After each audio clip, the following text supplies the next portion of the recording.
يعني ماله بالعاده معلمي ما يجي على الشغل؟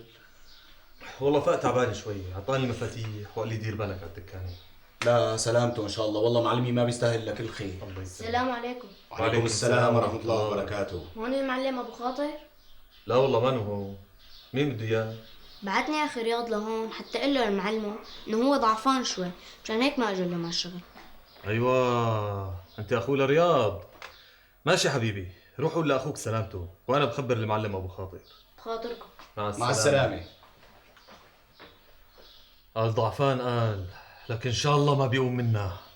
يا سيدي انت ما قاعدين قاعد معك منو؟ مو حرام عليك واحد مثل رياض ملحوش تفرشته، عم تدعي عليه كمان هيك؟ شو هالحكي هاد؟ لك ليش عم تدعي عليه؟ ليش؟ ليش تكرهه؟ شو عمل معنا رياض؟ لك يا اخي بكرهه، ما حبيته، ما دخل لي زور. بس لانه معلم بالكار؟ ايه سيدي لانه معلم، اجى بالاخير وعمل معلم علينا، لك والمشكله انه ابي مغشوش فيه ومفكره شغيل وقبضاي. وهي هي الحقيقه، رياض شام وشغيل وشغله مثل ما بيقولوا على البيكار، الواحد لازم يحكي الحق ولو على قطع رقبته. لك انت معي ولا معه؟ انا مع الحق عمي، انا فايت شوف شغلي، طالما المعلم مو هون ما بيصير مميز بالشغل.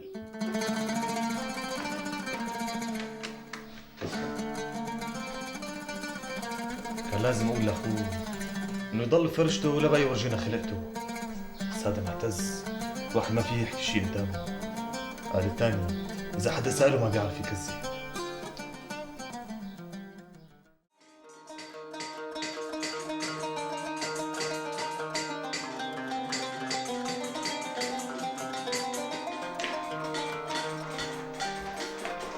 السلام عليكم ورحمة الله وبركاته.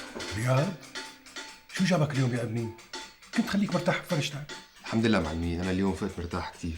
معلش بس ما كان لازم اليوم تنزل على الشغل، ارجع على البيت وارتاح. بس يا معلمي لا بس ولا شيء، عم بقول لك ارجع على البيت وارتاح احسن ما تنتكس مرة ثانية. مثل ما بدك معلمي.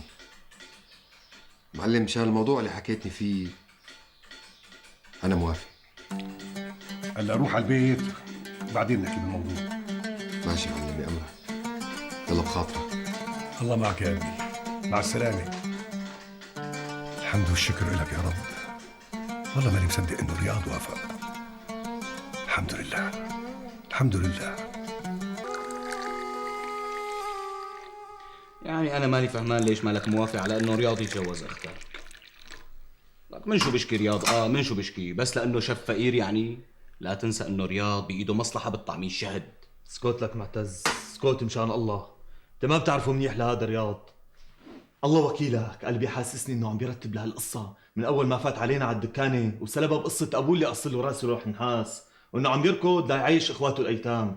يا خاطر يا صاحبي، الظاهر انه هالزلمه طيب وابن عالم وناس وما شفنا منه شي لا سمح الله. هذا الظاهر حبيب قلبي، هذا الظاهر، بس الحقيقه انت ما بتعرفها. رياض داخل طمعه. طمعة؟ اشرب اشرب، قال طمعة.